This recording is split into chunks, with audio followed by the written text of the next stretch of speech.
All right. Well, Brother Josh, I appreciate you hopping on here with us for our interview calls. I'm going to introduce you to everybody so everybody knows a little bit about you.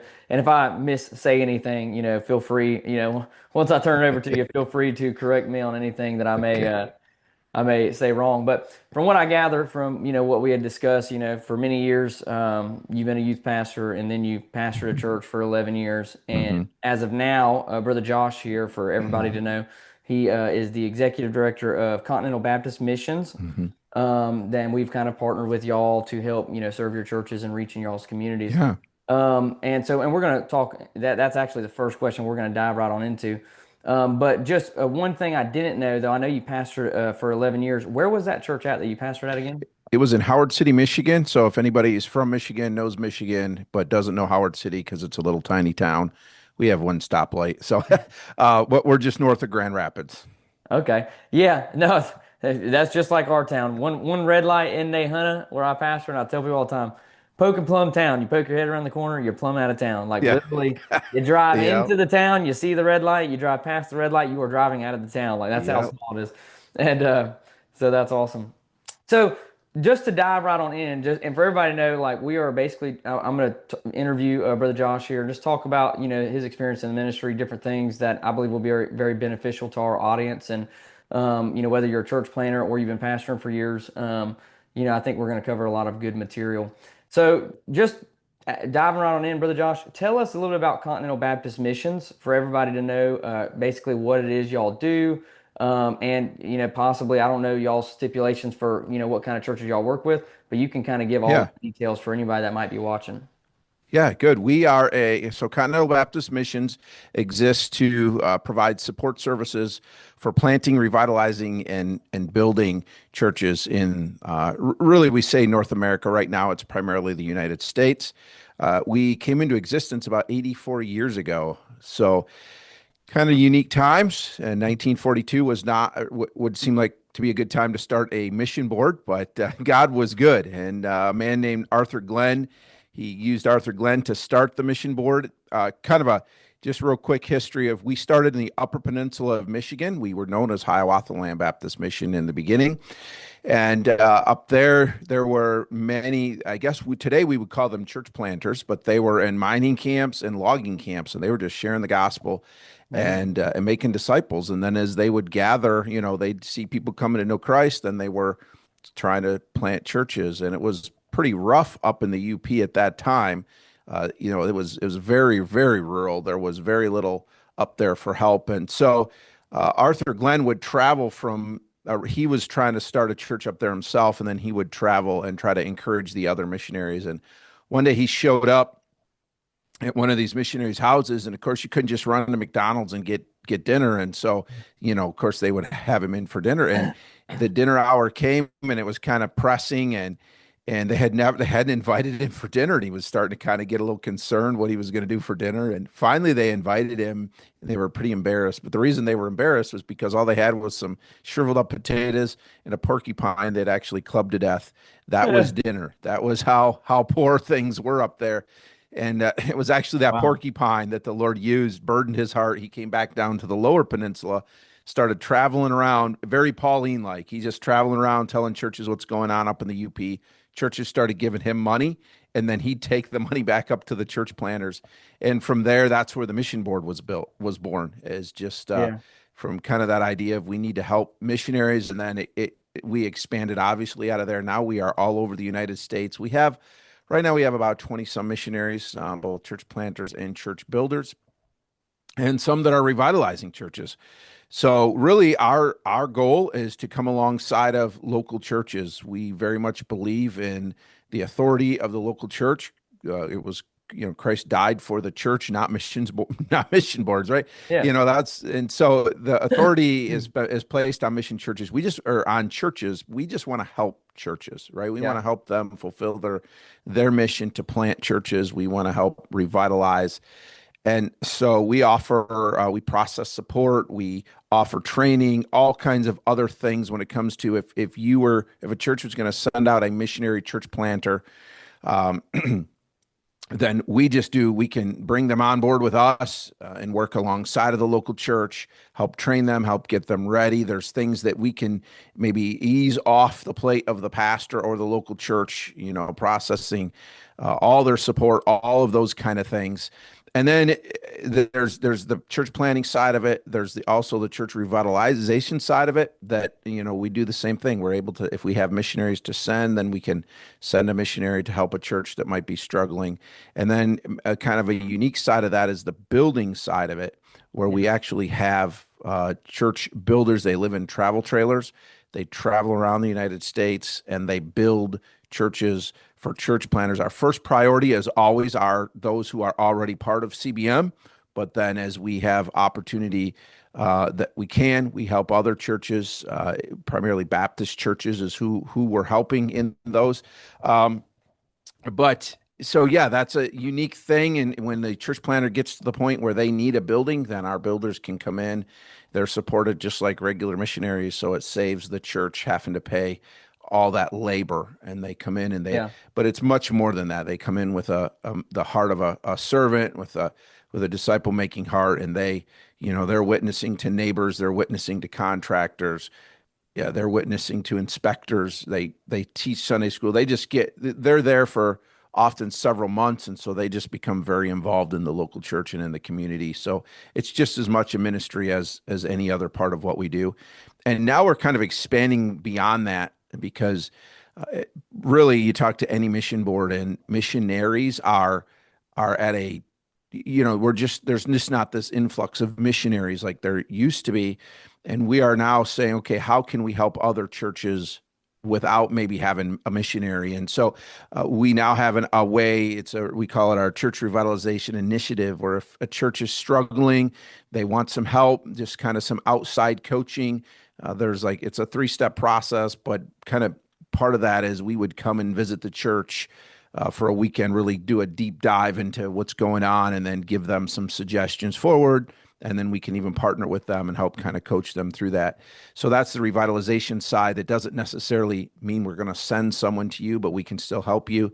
And then the flip side of that is church planting.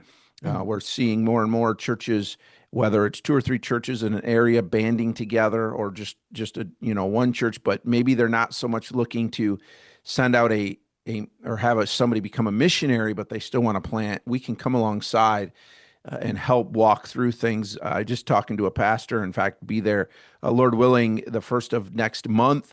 He said they want to plant churches in Yonkers, but he said we don't really know what we're doing. So it's a Yeah. great opportunity for us to come alongside and really help give some guidance and some coaching and some support along the way. So that's kind of it in a nutshell. And of course, as I talk about that, I know the audience understands what you guys do, so they can see how we're excited, because what you guys do falls right in line with, it's going to be another tool in the toolbox for us. For sure. Yeah, no, absolutely. Yeah, and that's awesome. And just for everybody, and if anyone's built a church building, number one, you already know what I'm about to say. But if all y'all did was help people build church buildings, like that would be enough to Yep. serve with y'all in any way you can. So we're just finishing up our church building here at the church where I pastor. And I told you that last time you had told me Hmm. about, y'all used to, be involved in the people y'all have that travel and build buildings and stuff. And I told you, man, if I'd have known y'all, we'd have reached out to y'all because Yeah. like we learned a lot in building a building. Hmm. Spent probably a lot of unnecessary money in some areas.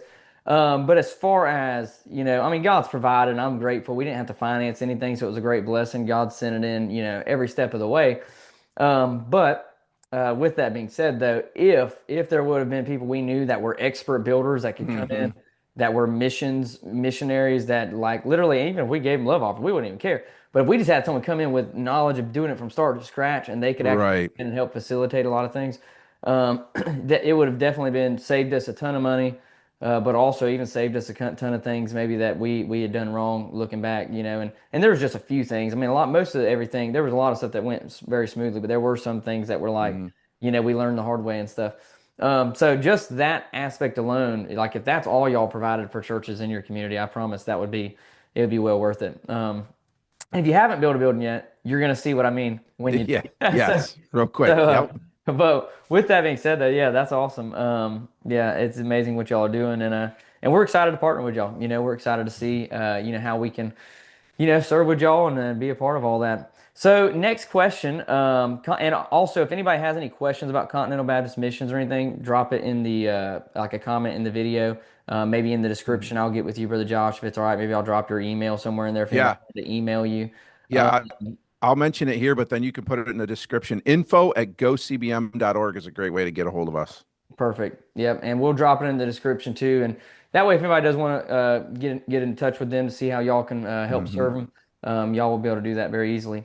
All right, so let's dive into some actual questions on kind of the ministry aspect of it all, because Hmm. I know you've got a lot of experience in ministry. You've been in it for a while, but and just the way I worded this question, I know you've worn a lot of different hats. Youth pastor for many years, served in different youth pastor roles. Then you pastored for 12 years or 11 years, and now you've been working with churches in the Continental Baptist Missions. So, what are like some lessons that God's taught you through each of those seasons? The Mm. different seasons of your life, youth pastor, pastor, different things. What are some things the Lord's taught you that you really couldn't have learned any other way apart from just being in those ministries? Man, there's so many things that he's taught me. There's some things as you sent me these questions, I was just thinking through because obviously there's tons of questions. Yeah, By God's grace, it was about 25 years that I served in youth ministry. I spent the biggest part of that was 12 that I was a bivocational youth pastor. It was actually a CBM revitalization work. So they had a missionary supported pastor. And so then when my wife and I came as youth pastor, they couldn't afford to pay us very much. So I was working full time in an outside job as well as, it was kind of called part-time youth pastoring, but people on here understand that there's no such thing as part-time pastoring. It just doesn't work yeah, that way. So that was quite an experience. I really it was really tough in a lot of ways just because of working full time and then trying to pastor. God's provision even in that was just pretty unique. And there would be times where we would just kind of feel worn out and think, all right, I think it might be time for us to start looking for something that's full time. And a church would come along and we'd start talking and whether it was us or them, it would kind of be obvious that this isn't going to be a good fit. And after that, it just seemed like the Lord would give us this renewed energy of like, okay, this is where you're supposed to be. But yeah, even during that time, my wife and I were 10, God, for whatever reason, and we think we kind of know the reason, but we had to wait. He made us wait 10 years before we had kids. That was not our plan. That was his plan. Well, 10 of those years were the first 10 years that we were youth pastor and wife. And so it really freed us up because obviously working full time, you don't have a lot of time. And then we had a fairly decent sized youth group with a lot of kids that they needed help. I mean, my wife would take them and help them get school shopping, and yeah, a lot of them coming from some dysfunctional homes and that kind of thing. So we were very much able to pour into them. In fact, people would ask me, "Hey, how many kids do you have?" And I'd say, "Oh, about 25, 30." They really kind of became our kids. So even in that season of being extra busy, the Lord the Lord equipped us in a way that we could do that. And I yeah, think that for that season, the biggest thing coming out of that is a huge appreciation for the opportunity to be in vocational ministry full time. yeah, There was not a day, even when things were hard, when I was a full time pastor, that I didn't appreciate the fact that I didn't have to go work a job and then do this. Yet that time at the job really shaped me later on because I spent several years in the secular world working. So as I'm preaching, there's an understanding of what people are going through who go to work every day in that yeah, capacity. So that's one of those things when I look back, it was a tough 12 years, but I would never trade it. There were so many lessons because of being bivocational. yeah. And then And moving into from there into, oh, go ahead. let me Sorry. say, yeah, let me say something about that real quick because I know you mentioned, and I've mentioned this on one of our videos in the past. But like I'm glad you mentioned that because like there's some guys out there that they won't take a ministry that they have to work a full-time job and work the Hmm. work of the ministry. And yeah, to me that's just absolutely crazy. Like like we started our church, worked full time, started Hmm. the church from scratch, worked full-time job, and didn't get paid nothing from the church. And it wasn't probably, gosh, several years that I was pastoring the church after the church started growing some that, the church decided to pay us some money. And it was one of those things where I'm grateful for it. Praise the Lord. But it is crazy. It's hard. Don't get me wrong. It's not easy. But like you said, you're grateful for full-time ministry and different things. But like I do think it's a wonderful thing to be full-time. But I Hmm. think it is crazy that some people aren't willing to be full-time. Until they are. Until they can't, or they're not willing to, do some of the things of the ministry unless they are full-time. Yeah, And I would agree. I would very much agree with that. I think we need to be much more flexible. yeah, That was one of the things that bothered me because so what I didn't mention about myself or about CBM, I actually grew up as a CBM builder's kid. So I grew up in a travel trailer traveling around. So my experience through youth group, through high school was tiny mission churches, just real small church plants. So I was involved in churches that didn't have a lot. And then I got to Bible college and I see these guys that were like, well, I'm not going to a church unless. And I'm like, man, there are so many churches out there that are yeah, in need, but you have to be willing to maybe do some uncomfortable things. hmm, I mean, we look at the example of Paul, a tent maker. I mean, yeah, he did the same thing. Yeah, he also taught clearly that pastors deserve their yeah, reward from the for church, sure.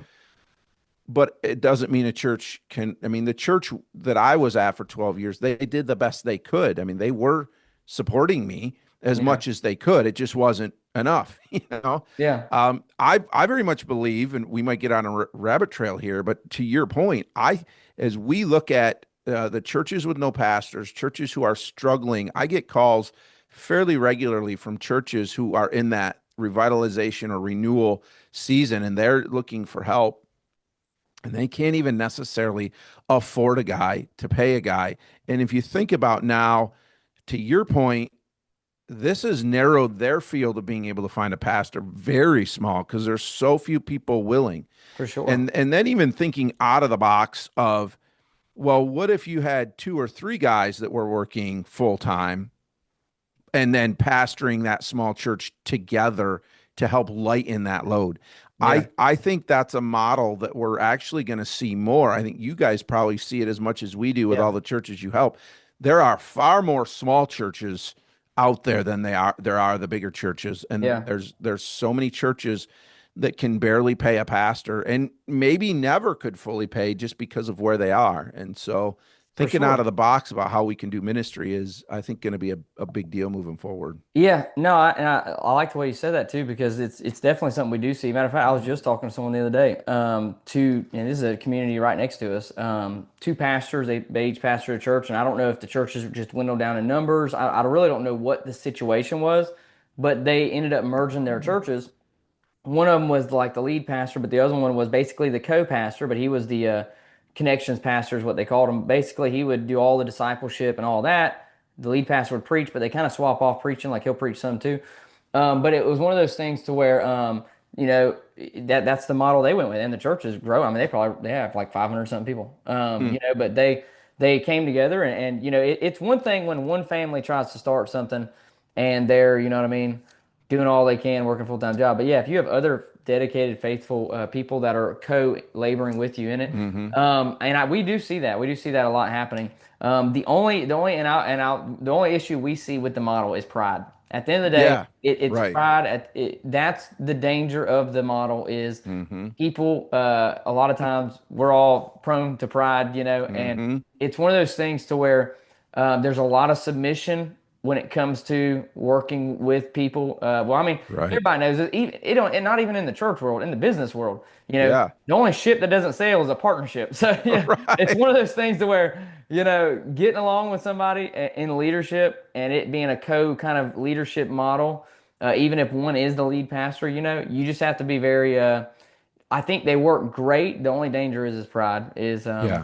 people being able to work together. And I think, and the answer for that, in my opinion, you might could give me, mention, kind of talk a little bit about how you feel about it.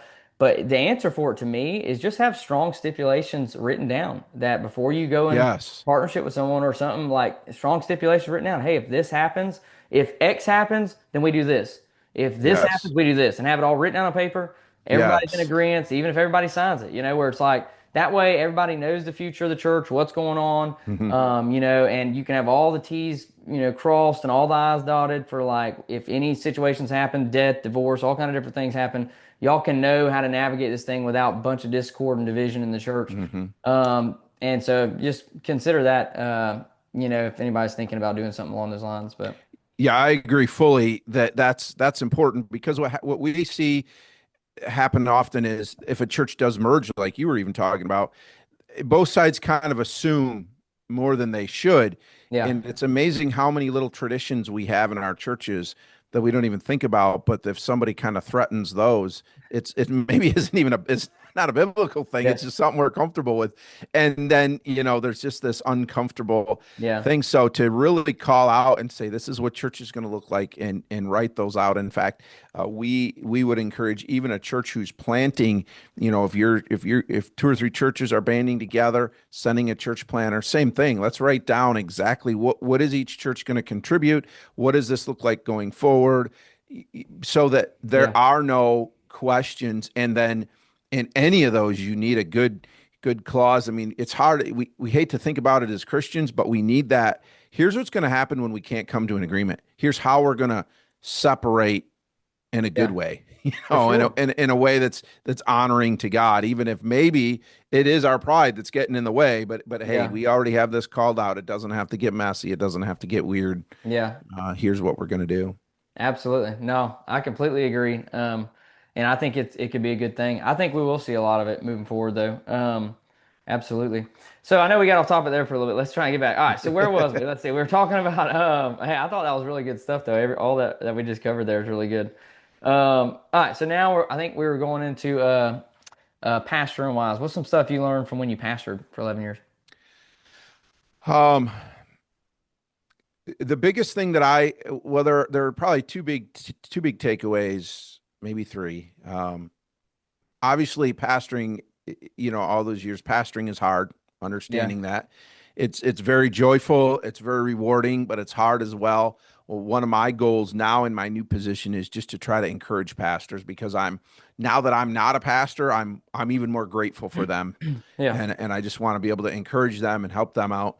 Um, but a big thing is understanding that you're often not going to see big change right away. We had to learn that I'm not going to come in on a Sunday and be all fired up about a sermon and see the church just Yeah. turn overnight. Everybody But gets it around was to God. it was over those years of teaching and leading and shepherding that you look back and go, oh, okay, yep, God was working. Though God's word was working in their lives. And we learn to celebrate small things. It might not seem like a big thing, but any obedience, any step forward, we celebrated that. We were excited about that because it was God's word at work in their lives. So I think learning to set expectations, and now that's part of how I try to encourage pastors, even is just that expectation of, yeah, maybe on Monday you don't feel like your sermon hit. Well, you have no idea what your sermon's doing in the lives of the people that were there. And learning as well that the sermon isn't, and this might sound bad to some people. I don't I don't mean it that way because we always know the importance of the pulpit and the sermon, but there much of what our people learned, and it wasn't even surrounding the sermon, right? It was the church being the church, speaking into each other's lives. We really learned to build a very intentional culture of disciple making, people pouring into other people in an intentional way, and to the point that we actually, we tracked and we knew who's discipling who, all those things, and really that's where we started to see, seeing a lot of growth. Again, it's not overnight change, but it's when people meet together consistently for the sake of not just studying the Bible, but doing life together, carrying burdens together, and helping each other grow, much the way we saw Jesus did, both in more of a formal teaching, but also um, in that informal, just spending time together.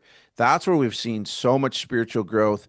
And really, we just started to embrace Ephesians 4, realizing that, okay, they're going to do that work. It's my job as the pastor to equip them to do that work. Yeah, And so that's really how we focused on, and still do, how we focused on how we framed our Sundays in a sense. Those we saw as really times to teach and equip them to be better disciple makers, teach them to be in the community with unsaved people, and we've yeah, seen a lot of growth from that. for sure. Yeah, and no, and I completely agree with the discipleship piece. I don't know if you've ever read this book. I've mentioned it on here before on our channel several times. Though, like, do you have you ever heard of Simple Church by Thom Rainer? I've heard of it. It's on my list of books Yeah, to read. excellent book. So, like, when we read that book, it like really changed a lot in our church as far as just focus, discipleship piece wise.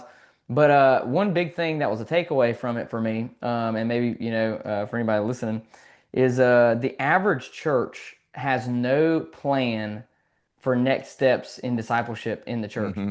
This is the average church's next steps, and this is funny because this is kind of like a lot of the churches that I've been around growing up. As far as like I didn't grow up in church, but I got saved when I was like 18, 19, which was like 12 years ago. And so I've been in churches, I've been around other churches, and I'm a pastor now for 6 years. A lot of stuff that I've realized is that, and we work with 200 something churches, and you'll be amazed at how probably 90% of the churches we work with, when we do start talking to them, this is their model. But it's the model of most churches is, let's have a Sunday night, Sunday morning, Wednesday night, and we'll throw a Sunday school in there. Let's just hope they come. And that's Hmm. their discipleship Yes. model. Like that's it. Yes. Let's just hope they come to Yep. more church services and they'll grow spiritually. For anybody, if that's your model, it's a terrible model. Okay, it's a terrible Amen. model. All right, so here's the reality that Simple Church book points this out, and I thought it was really, really good. And really, the whole book is built around this idea. But is, when people come into your church, most people are willing to take the next steps if you tell them what the next steps is. Hmm. If you just tell them the next steps is come to Sunday night and Wednesday night and it's just another church service like they're at Sunday mornings, that is not going to push people to take the next steps. Okay, Hmm. you need a actual next steps of this is the next steps in our discipleship journey, at our church. Yes. Like this is it. What is it? Could be a one-on-one discipleship course. But it needs to be something, and you could even create a small group discipleship thing as the next steps, and it be during Sunday school. But you need to have it structured to where everybody knows when they come to your church, it's not just a Sunday school class. This is your next steps as a first-time visitor.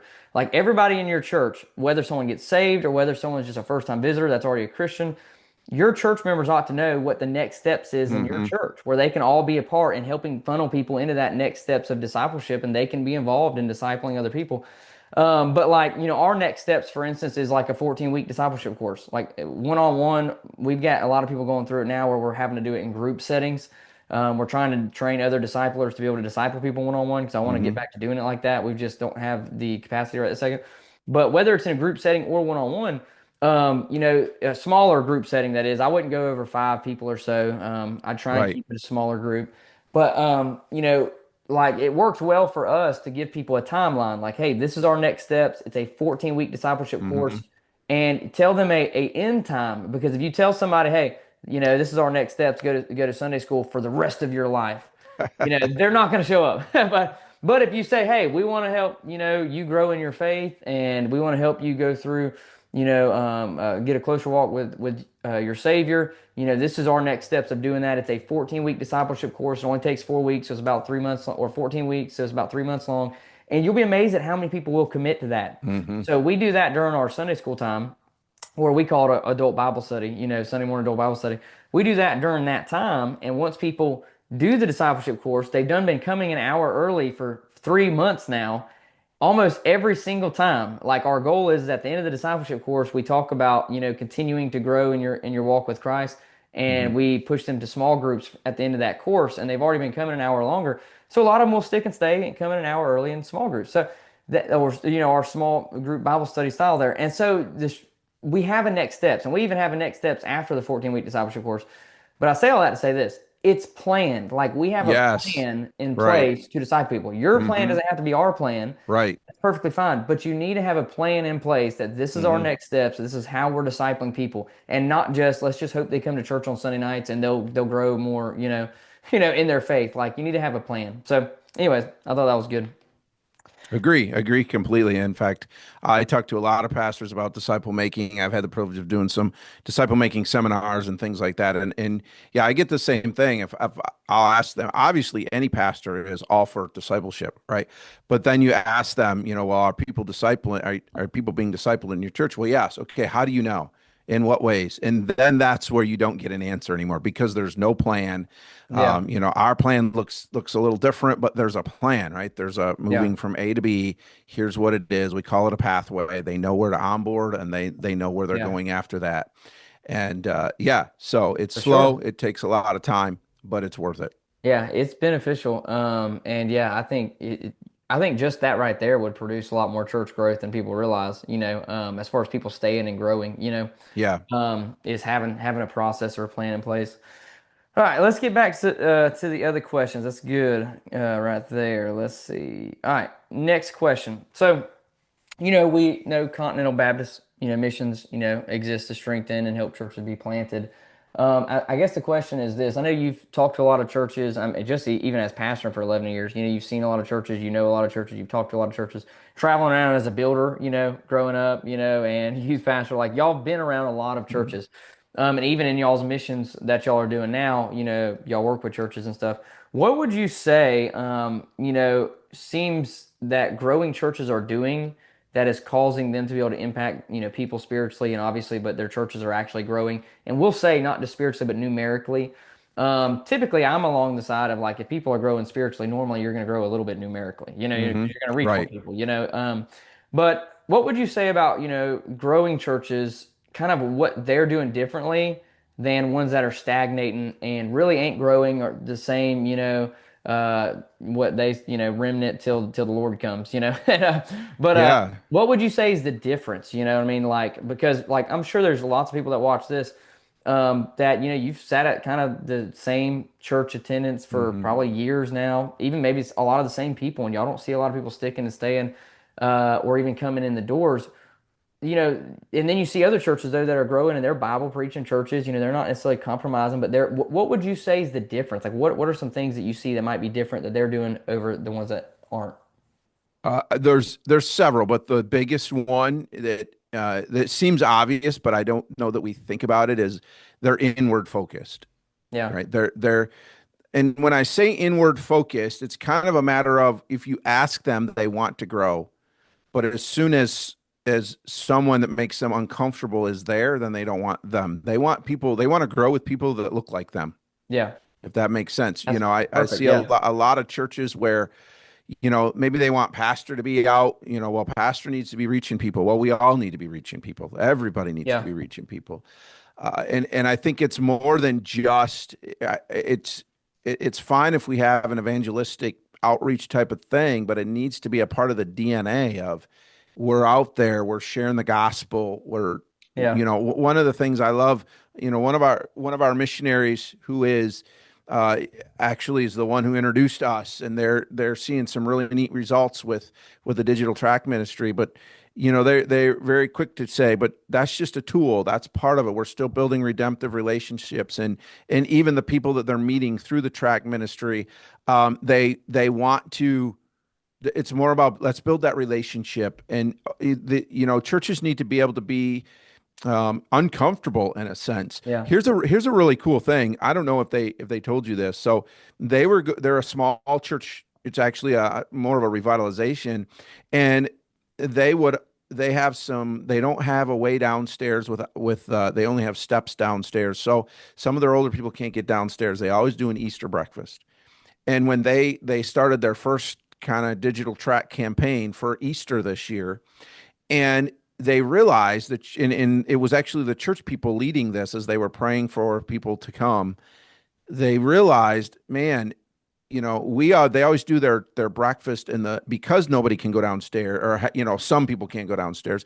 They always do their Easter breakfast in their foyer. Well, their foyer is very small because they're a small church. They're a small church. They can fit themselves around there, but they can't fit extras, and they had no idea how many extras were coming. They didn't know if they'd have enough food for extras. So on their own, they said, "Hey, let's not have an Easter breakfast." Right? They gave up a tradition. They said, "Let's move that to Palm Sunday." So they had their own little thing on Palm Sunday. And then on Easter, they were just ready. And that was the other thing they said. And then if visitors come, we don't want to be worrying about breakfast. We want to be able to Yeah. embrace them, welcome them. And so then on Easter, they were able to really focus on those people coming in the doors. And those are the things when I say that's the difference, right? There's a church that they said, look, it's just a breakfast. It's okay if we do this Yeah. different. It's those kind of things where, a lot of churches say they want to grow, but they don't want to do the things necessary, really to put other people first and be Yeah. out in the community. And then people come in and they don't look like them, they don't sound like them, Yeah. and they're very uncomfortable. And the people know that it's uncomfortable. So I think really just cultivating that, man, we're not here for us. We're here Yeah. to be ambassadors. And one of the things I come to and I've challenged our people with for a long time is it really struck me. Jesus prays, Father, don't take them out of the world, but leave them here. Yeah. And that begs the question. We ask that often in our lives. Why am I here? But really, literally saying, okay, what is the answer? Why am I here? I'm here to bring glory to Christ. Okay, well, that's kind of I follow that question up when people say, well, we're here to bring glory to Christ. Yes, but are we going to glorify Him in eternity? Well, yeah, we are. Are we going to do it better than we are here? Absolutely, we are. Okay, then why are we here? Because we can do that job better in Yeah. glory, right? And it's to do what Jesus did. It's to take the gospel, to be His ambassador, to make disciples. Yeah. And so we that needs to be our lives. That was one of the things that impacted me, even as a pastor, realizing how easy it is for me to live in a bubble and not be in my community. I'm a volunteer firefighter and just love those opportunities that I get naturally just by being in the community and getting to know people and seeing those people, some of those people become a part of our church, seeing, people I've been able to lead to Christ through that. Like we have got to be able to be out and be in the community, not just, so Yeah. inward focused. And that's really the difference that I see. For sure. Yeah, no, I like the way you word it, inward focused. Yeah, so really and it kind of boils down to two things from what I gathered, exactly what you're saying. Like number one, like willing to embrace different. And Hmm. I agree with that. Yeah, willing to, kill the golden calf that y'all have worshipped for so long. And yeah, like it's definitely one of those things where obviously we're not talking about compromising the truth. Right. It blows my mind how many people call something the truth when it's actually not written in the Bible. But it's the truth though, bless God. Yeah. But at the end of the day, and that's not to, kick anyone's personal convictions. If you got personal convictions, that's perfectly fine. But definitely just be prepared to embrace Hmm. different things because we're living in a different world. And we embrace things that's, even just in our country, there's different situations we embrace now that you have to embrace differently maybe than you did Right. 50 years ago. It's just a different structure, a different demographic, different laws. I mean, there's lots of different Yeah. things that you have to embrace differently. And I just think, yeah, just having a mindset of being willing to change, not what you believe, not the message, but Right. being willing to change methods. Methods do change. The message never does, but methods do. And so, not that you have to change methods, but Hmm. be willing to embrace, a different method. Of ministering to people, discipling people, outreaching to people, whatever it might be. You just got to be willing to do whatever God tells you to do. And so if it's a little different than what you're used to, you just got to be willing to do that. And I guess the second piece would be, embrace, willing to embrace different. But I guess the second piece would really be relationships, like you're talking about, Absolutely.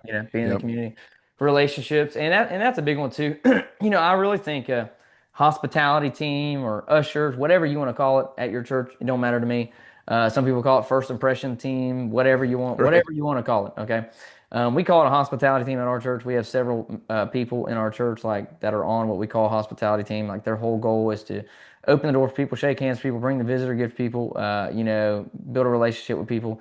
Like we're so focused at our church on building relationships that literally a while back we did this, and I think one of the greatest ministries we've done. But we basically told more of our leaders, it's not, and people on our hospitality team, not really just everybody in the church, because like there's some people that you want to be, if they're not spiritually mature, you obviously just want to be conscious of. Hmm. But like as far as like a lot of our leadership, like we tell them like, hey, if a first time visitor, second time visitor, or third time visitor enter into the church and they're around your age invite them out for lunch, buy their Mm-hmm. meal, bring us the receipt. The church will pay for Mm-hmm. your meal and their meal. And it's a ministry. We're doing that as a ministry because we know Yes. people need Jesus, but they want relationships. Mm-hmm. And a lot of times, if you can get them in a relationship, you can get them in a relationship with Christ quicker when you win their Right. hearts. Then you can win their Right. ears. And so, like, we will pay for them to take a visiting family out just because of that one thing. We want relationships to be established with people in the church. It's not just all on the pastor, people in the church. And so yeah, There's no, a phrase that goes with that I heard a long time ago from another pastor, and it's now regular in our church. It's sometimes you have to spend money to buy time. yeah, no, You know, I completely. you gotta think intentional about that. I heard and this is actually funny. I went to a youth preacher meeting the other day. We had some young folks in our church going, and so I rode over there with them to this, and it's like a neighboring church, maybe like well, now I'm thinking of mine. I'm trying to think where it was. It was about an hour and a half from our church. So we drove over there. I drove over there with them, and there's a bunch of young preachers preaching. Well, there's this one kid that got up. And honestly, they did a good job, but there was one kid that got up, and like I remember, out of all the stuff that went on in that service, and I think the Lord gave it to me just because, like I've used it several times now, just quoted it to myself. But this one kid got up, and he's young, probably like maybe 8 years old, and he's just up there preaching. He's like, my daddy always told me. He said that the devil is spending millions to send people to hell. He said, and the church is sitting back pinching pennies. And Yep. I was like, my soul, that right there Yep. is good stuff, because you think about it. Yeah, I mean, churches Yep. these days, like, man, they're just, we don't want to spend money on anything. You got plenty of money. You got $300,000 sitting in your savings account for a Yeah. rainy day. That's But not bless God, okay. we're Yeah. living on such a tight budget, and Mm-hmm. then you got the devil spending millions Mm-hmm. to drag people to hell. And so there's a lot of truth to that. Yeah, a lot of truth to that, man. Sometimes you got to be willing to spend a little bit of money to reach people. Exactly. Yep. All right, lastly, and we'll end with this. I know I've had you on here for a while. What's been your hardest moment in ministry, you think? What did God Mm. use? How did God use it to build you in ways that you wouldn't trade for? But as far as like just hard moments in the ministry, what would you say those are? Mm. Just pick one. I know I'm sure there's plenty. Yeah, there's As a plenty. pastor, you might have a list, written down somewhere. But For me personally, and it might be different for my wife. For me personally, this might seem a little weird, but it's the transitions. So the last, I spent 12 years bivocationally. It was hard, but we were in, right? We were in, and we saw we there were things we still when we started at the church, when the church called us to be their associate pastor 12 years before that, there were things that, like, we had goals. There were things we as a church that we wanted to see accomplished, and those hadn't happened yet. So we felt like we were leaving with unfinished business, and it was as much as I was excited to move from being a bivocation associate into a senior pastor. It was very hard to leave. I felt in some ways that we had to struggle through the, like, God, this doesn't seem fair. This isn't right. We want to see some other things happen, and we just had to come to grips with, no, it's His timing, and we accomplished the things that He had us accomplish there. yeah, And then when we moved to Howard City and I became the senior pastor after a few years of being there, I just very strongly felt that God was going to have me there for the rest of my career. He really burdened us to train pastors, to take Second Timothy 2:2 seriously, start raising up and training pastors. Um, we had an associate, and I was doing that with him, giving him. It was to the point he was preaching out of the year. He was preaching for a month, 3 times in the year. We were really working together. We were talking about planting a church. As he and I talked, it kind of seemed like, yeah, he would probably be the guy that would go. So we were starting to think in those terms. And then who would we train to replace him? And my heart was, I want to stay here. I want to train men for ministry, and I want to send men out and plant churches. And and I just really felt like that was what God had gifted me for.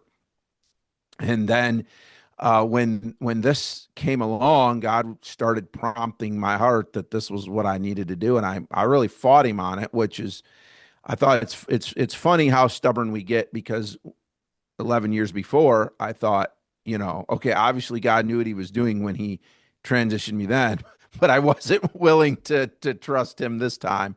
Yeah. And then looking back, realizing how really what we've been able to do, and it's interesting. Here's another piece is, um, so Pastor Mike is now the senior pastor at our church. We didn't. I stepped down from ministry from pastoring there, but we didn't leave the church. We still attend there. We are still involved there, um, and so for one thing, it's cool because I don't have the feeling of unfinished business because I still get to be a part of seeing what God's doing. But even the church recognizes and sees that God has the way God has gifted me. This is really an opportunity to take the things we've been learning and just help more churches than just ours. Um, so I say all that to say transitioning was probably the hardest because both times I really didn't want to leave. I wanted to stay and do what I was doing. And then once I moved, there was a certain piece to that surrender of like, yep, this is what God has. Yeah. Um, and so now the lesson is, as my wife and I move into this season, we settled in hard when we moved to Howard City, like, hey, we're going to be here for a long, long time. And God might have me here for a long time. And I'm good with that. But I'm not, at least right now, and I hope I don't, I'm not holding it so tightly that if he were to give me something else in a few years, that I would fight that.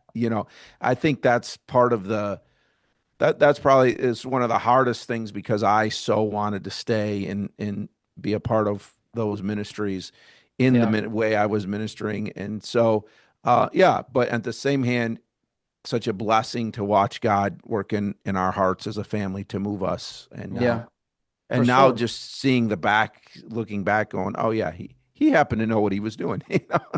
Yeah. Yeah. He's good at it. Yeah. So, it's funny. Yeah. I actually I told a church this a while back, a pastor this, a friend of mine, we were in the conversation of how do you know when God is done with you, somewhere, whether the church is thriving or whether the church ain't doing good at all, or whether Hmm. you're in a different ministry completely. How do you know? See, that's that, and what you said is really a hard thing. I mean, it is a hard thing. It's like, how do you know when, the Lord is done with you and you're in the ministry? It's not like He's like promoting you or sending you, blessing your faithfulness, serving in your church to be in a more full-time kind of role of ministry. No, you're in a full-time role of ministry that He puts you in. Right. How do you know when like He's done with you and it's time for you to go maybe do a different ministry? Hmm. And it's not because you failed, but because He's just telling you to go or putting it on your heart to go. Um, and yeah, as we talked about that, and I thought about it, I think it probably takes more faith to leave a ministry than to actually go take a Hmm. ministry because it's hard discerning, you don't want to miss the will of God. And I think it takes more faith to step away from something than it is to step Yeah. into something. I would agree. So one of the things that I struggled with the most, I mean, I've been a part of CBM for since I was 8 years old, so basically my whole life. So I knew the ministry of CBM. But when I looked at stepping into this role, the big thing were the unknowns. You and I both know very well that pastoring is full of unknowns, Yeah. right? We have no idea what the next week will bring. But there was a comfort in I've been doing this, and there's just that comfort of, I have a vision for the church. We know where we're going. Like it might be hard and there's a lot of unknowns, but I'm more comfortable in those unknowns. Yeah. And so when I stepped into this, the big thing was, okay, what's your vision? Where do you want to take CBM? Well, I kind of had some ideas on a bigger level, but like how to get there and the definites of it, I didn't really know. And even that question of, well, what am I even bringing to this position? Even though it seemed very much like the Lord was leading in that position, it was for me. It took a lot of faith to say, you know what, I'm stepping into this, and I kept asking God, Lord, give me clarity. Like I wanted that. Like, give me some vision. Some like I need to know here's what I want to do in the first year, even, and Yeah. he wouldn't give it to me. I just like the Holy Spirit would not give me that. And I finally had to come to the understanding of he's not going to, because I really believe he was wanting me to say, no, I'm just going to do this. And then as he's done that, we've seen so many little things, even just, like with us, our missionaries are so excited about this opportunity. Yeah. Well, I could have never seen this coming, right? Or this opportunity, but it's just as we serve faithfully one day at a time, one step at a time, you start seeing little things that the Lord puts together. And so yeah, you hit it. It took a lot of faith leaving, just even though pastoring is hard, leaving that, but it was Yeah. familiar into something very unfamiliar. For sure. Yeah. No, absolutely. Absolutely. Yeah, it's one of those things where, where I pastor, like, I ain't planning on ever leaving. But I know if God was to tell me to leave, or if God was to lead me somewhere else, it would be very hard. Yeah, I couldn't Hmm. imagine. Couldn't imagine. But we'll see what the Lord does. I'm praying he lets me stay though. Yeah. Praise the Lord. Anyways, all right. Well, I appreciate you hopping on today. Those are about all I think we covered a lot of good stuff, good material. And maybe, maybe down the road we'll do another call on something Sure. else. Yeah. But I appreciate your time. I thank you for hopping on. And for anybody who is interested in maybe learning more about what Continental Baptist Missions does, and possibly, if you're a church plant or revitalization work or something, and you want to Or see thinking about planting. thinking about Yeah. planting, yeah, if you want to see how you can partner with them to possibly just, see how they can serve with you in the work, just, reach out to Brother Josh. I'm sure he'd be glad to speak with you. And like I said, we'll drop his email in the description, but go ahead and give your email one more time for everybody. Yeah. It's info@gocbm.org. And that's just kind of the general email. I'll get that. And then if you guys let me know where you found me, where you heard, that'll give me some frame of reference of as well. And then if you want to find our website, it's just gocbm.org as well. So, Perfect. Well, I yeah. appreciate your time, man. Any last words you want to leave with real quick? No, no, this has been good. I'll happy to come on anytime if you want, but this has been Awesome. great. Enjoy the conversation with you. Awesome. Enjoyed getting to know you. So, Yeah, yeah. Well, we'll get together again. We'll be communicating, I'm sure, within the next yeah, week or so. So yeah. appreciate your time, Brother Josh. I hope you have a blessed rest of your day.